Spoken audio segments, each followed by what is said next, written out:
국가적 작태를 일삼는 사람들도 너무나 많습니다. 우리는 올바른 역사관, 책임 있는 국가관, 그리고 명확한 안보관을 가져야 합니다.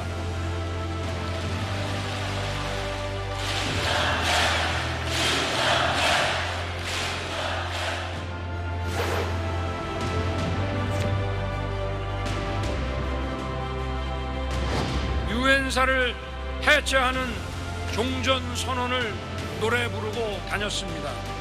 우리를 침략하려는 적의 선의를 믿어야 한다는 허황된 가짜평화 주장이었습니다.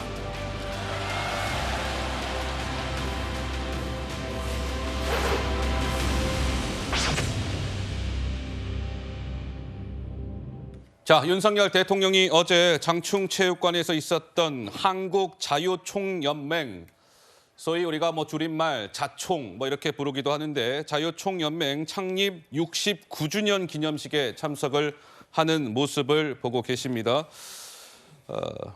윤 전 대통령과 저런 자총 창립 기념식에 현직 대통령이 참석하는 것은 24년 만이다. 이런 보도도 있었고요. 여러분들 보시기에도 굉장히 강경한 발언들이 나왔습니다. 가짜 뉴스, 대한민국을 흔들고 위협하고 있다. 국가 정체성을 부정하는 세력들, 반국가적 작태, 반국가 세력, 허황된 가짜 평화. 굉장히 강경한 발언들이 나왔습니다. 윤석열 대통령 특히 어제 가짜 뉴스와 관련해서 굉장히 강조하는 워딩이 있었습니다. 이어서 한번 들어보실까요? 많은 도전과 위기에 직면해 있습니다. 조직적으로, 지속적으로 허위 선동과 조작, 그리고 가짜 뉴스와 괴담으로 자유 대한민국을 흔들고 위협하며 국가 정체성을 부정하는 세력들이 너무나 많이 있습니다. 돈과 출세 때문에 이들과 한편이 되어 반국가적 작태를 일삼는 사람들도 너무나 많습니다. 우리는 올바른 역사관, 책임 있는 국가관, 그리고 명확한 안보관을 가져야 합니다. 자, 윤 대통령의 발언을 조금 더 요약해 보자면 허위 선동과 가짜 뉴스, 괴담으로 나라를 흔들고 위협하면서 국가 정체성을 부정하는 세력들이 많아요.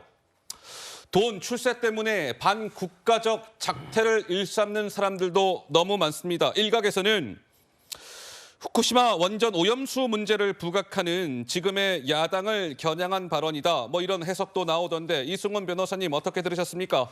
저는 윤석열 대통령의 저 발언에 대해서 굉장히 심각한 상황이다 이런 생각을 했고요. 예. 반국가 세력들의 유엔사를 해체하는 종전선언을 노래를 불렀다. 문재인 전 대통령을 지칭하는 거 아니겠습니까? 그리고 가짜 뉴스와 괴담으로 자유대한민국을 흔들고 위협한다. 이재명 대표를 말하는 것으로 저희들은 들리고요. 그래서 민주당이라고 하는 야당을 반국가 세력으로 보고 있구나. 그러면 결국에는 북한의 부안해독하는 간첩이라고 보는 거 아니겠어요? 그리고 문재인 전 대통령을 간첩이라고 불렀던 분을 경찰 발전 자문위원인가 위원장으로 넣었어요. 예. 그러면 야당은 이제 협치나 정치의 대상이 아니고 수사의 대상으로 본 거고 내년 총선 전략을 검찰과 경찰을 활용해서 최선을 다해서 야당을 수사하겠다. 이걸 적나라하게 보여주는 그런 정도 취지의 어떤 발언이었다고 봐서 네. 대통령으로서의 어떤 품격이나 이런 부분에 있어서 굉장히 기대에 미치지 못하는 발언을 하셨다 이런 말씀 드리고요. 예. 또 반면에 야당 입장에서도 보면 윤석열 대통령의 어떤 정치적인 어떤 태도는 변하지 않을 것으로 보여지기 때문에 네. 더욱더 분발해서 국민들께 신뢰를 받을 수 있도록 도덕적인 부분에 있어서도 한치의 흔들림이 없을 정도로 잘 해야 되겠다 이런 생각이 듭니다. 저런 이른바 윤석열 대통령의 야당을 겨냥한 발언이다 이런 해석이 나오고 있는 가운데 그렇다면 더불어민주당을 이끌고 있는 이재명 민주당 대표는 어제 윤석열 대통령의 저 연설에 대해서 어떠한 반응을 보였을까요? 직접 보시죠. 윤석열 대통령이 자유통일연맹 연설에서 허위 조작, 허위 선동하는 반국가 세력이라고 했는데 좀 어떻게 보셨을까요? 국가 정체성을 위협한다고 했는데요. 민주당을 겨냥한 거라고 보는데 좀 어떻게 해석하셨을까요? 윤석열 대통령은 허위 선동, 가짜 뉴스, 괴담이 자유 대한민국을 위협하고 있다고 주장했습니다. 대통령의 귀에 거슬리는 말은 모두 허위 선동이고 가짜 뉴스이고 괴담입니까? 윤석열 대통령이야말로 거짓 선동과 가짜 뉴스 생산을 멈추십시오. 네, 이재명 대표는 뭐 별다른 이야기를 하지 않았습니다. 서정욱 변호사님 한 말씀 하시죠. 뭐 저는 이제 윤석열 대통령 말씀에 전적으로 동의하면서 조금 이게 반국가적인 작태를 일삼는 자들을 좀 이게 구체적으로 이름을 생략하고 나열해 보면요. 예. 첫째, 6.25를 미국과 중국의 전쟁이라고 하는 자. 이건 이게 반국가적인 작태입니다. 최근에 문재인 전 대통령이 그런 주장을 하지 않았던가요? 그러면 이게 김일성 책임은 없어지고 어허, 예. 우리나라 수십만 군인에게 미국을 위해 싸운 겁니까? 예. 왜 6.25가 미국하고 중국, 미국 책임입니까? 이거 반국가적인 역사관 아닙니까? 첫째. 그다음에 두 번째. 김정은 북한 위원장이 예의가 바르고 핵 포기 의사가 확고하다고 한 자. 제가 이런 말 안 하겠습니다. 북한의 김정은 위원장의 핵 포기 의사가 확실하다. 이렇게 말한 자가 있어요. 이게 반국가적인 작태예요. 그다음에 세 번째. 우리 서해 공무원이 처참하게 살해되는데 방조하고 증거까지 은폐한 자. 반국가적인 행태예요. 네 번째. 우리 북한 주민들이 넘어왔는데 강제로 북송시킨 자. 이게 반국가 작태예요. 그다음에 다섯 번째. 천안함을 북한 소행이라 못하고 천안함 함장이 무슨 낯짝으로 왔느냐. 어허. 이런 자. 이게 반국가적인 작태 아닙니까? 천안함 함장을 모욕한 자. 그다음에 마지막 여섯 번째. 사드가 이게 완전히 안보에 필요한데 전자파가 몸을 튀긴다고 가발 쓰고 노래 부른 자들. 이게 반국가적인 작태 아닙니까? 저는 대통령이 이런 자들을 통틀어서 반국가적인 작태를 일삼는 사람들이다. 제가 해설을 해줬지만 예, 예. 아주 적절하고 저는 정확한 발언이라고 봅니다.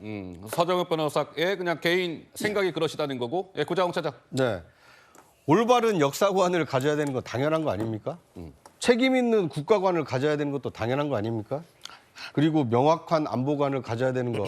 저는 어제 윤석열 대통령의 그 말씀이 뭐 강한 어조로 약간 이 강하게 들리는 단어도 몇 개가 있었지만 실제로 지금 대한민국에 필요한 것은 강력한 안보관이다라는 것에 동의를 할 수밖에 없습니다. 어허. 지금 우크라이나 사태를 우리 대한민국 지구 반대편에서 벌어진 일이라고 우리 일 아니라고 강 건너 불구경 하듯이 할 수가 있습니까? 예. 대한민국 안보가 위험해진 이유가 뭡니까? 우리는 없는 북한은 핵과 미사일을 가지고 있기 때문에 지금 대한민국의 안보가 굉장히 위험한 상황에 처해 있는 거 아닙니까? 예, 예. 이걸 어떻게 돌파할 것인지에 대한 명확한 안보관을 갖지 않으면 안 된다라는 아주 당연한 말씀을 하신 것이고요. 그러면 그걸 어떻게 할 것인지 그 방법론에서는 여야가 차이가 있을 수 있습니다. 예. 그 방법론을 국민에게 제시하고 국민에게 어떤 방법을 선택하는 것이 대한민국의 국익을 지키는 것이고 안보를 튼튼히 하는 것인지 평가를 받아야죠. 오히려 당연한 얘기를 한 윤석열 대통령의 저 말씀이 마치 자신들을 향하는 것인 것처럼 피해망상을 할 것이 아니라 예. 오히려 야당으로서 대한민국의 안보를 어떻게 튼튼히 할 것인지 거대 야당으로서 입법으로 어떻게 그 안보를 보완할 것인지 이런 말씀을 하시는 것이 지금 거대 야당이 해야 될 일이 아닌가 하는 생각이 듭니다. 네, 우리 조기현 부위원장님 말씀까지 들어보겠습니다. 안보의 중요성 뭐 부인하는 분 있겠습니까? 그리고 군 통수권자인 대통령께서 단호한 입장에 대해서 국민들이 안심할 수 있습니다. 그런데 어제 발언의 내용은 누가 봐도 정치적으로 민주당과 전 정권을 겨냥해서 허허. 반국가 세력이라고 규정한 겁니다. 예. 이것은 이 뭐 협치 뭐 이런 걸 떠나서 야당을 야당으로서 인정하고 존중하는 것을 전혀 찾아볼 수 없다는 점에서 좀 다소 실망스럽고요. 예. 향후 이제 모든 정치를 내년 총선을 향해서 대통령이 진주지에서 가겠다. 예. 이런 부분이 드러나 있는 것 같아요. 적어도 민주당을 공격하고 전 정부를 공격하는 내용을 안보를 끌어들여온다는 것은 결국에 이념 대립으로 끌고 가겠다는 거 아니겠습니까? 지금 낮은 지지율이라든가 이런 부분의 반전의 계기를 예. 이런 곳에서 찾는다는 것은 전체 국가적으로 볼 때 좀 불행한 일이 아닌가 싶습니다.